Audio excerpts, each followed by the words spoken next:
The algorithm that was built to say no. I want you to imagine a tool whose entire job is deciding when an elderly patient has had enough care. Not a doctor, not a nurse standing at the bedside. A prediction engine quietly running in the background of an insurance company, generating a number. And that number deciding whether Grandma gets to stay in the recovery facility another week or gets sent home whether she's ready or not. That tool exists.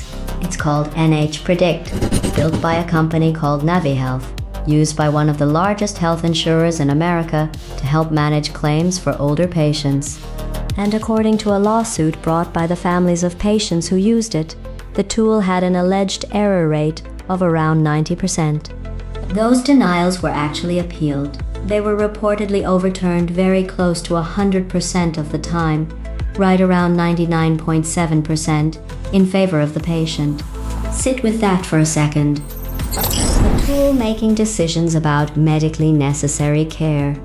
Wrong, essentially, every single time anyone bothered to formally challenge it.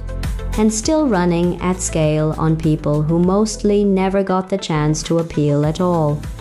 Because appealing a health insurance denial while recovering from major surgery is not exactly a fair fight to begin with.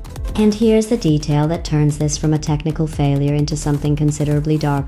According to the allegations, staff were reportedly instructed to keep actual patient stays within about 1% of whatever the algorithm predicted.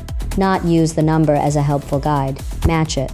Less of what the treating physician, the person actually examining this patient, was saying about whether they were ready to go home.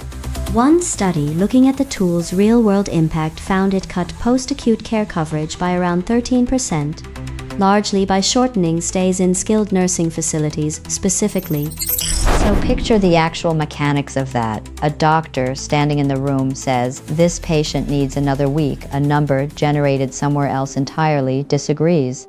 And the employee caught in the middle has apparently been told which one they're supposed to listen to, and it isn't the doctor.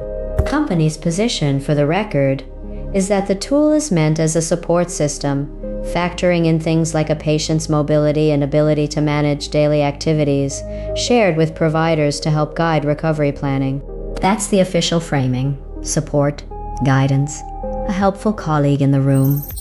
Reportedly required to be followed within 1 percentage point is a strange way to describe a suggestion. This case is not finished.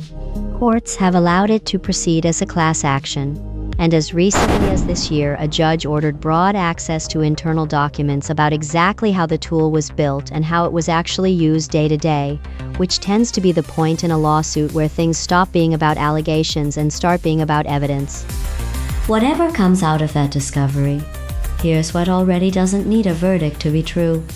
Somewhere, a genuinely vulnerable person freshly out of surgery had their recovery timeline decided in part by a number nobody in the room could see, challenge, or fully explain, generated by a system whose own alleged error rate was worse than a coin flip. That's not artificial intelligence going wrong by accident. That's artificial intelligence doing exactly the job it was apparently built to do, and the job was never really about the patient.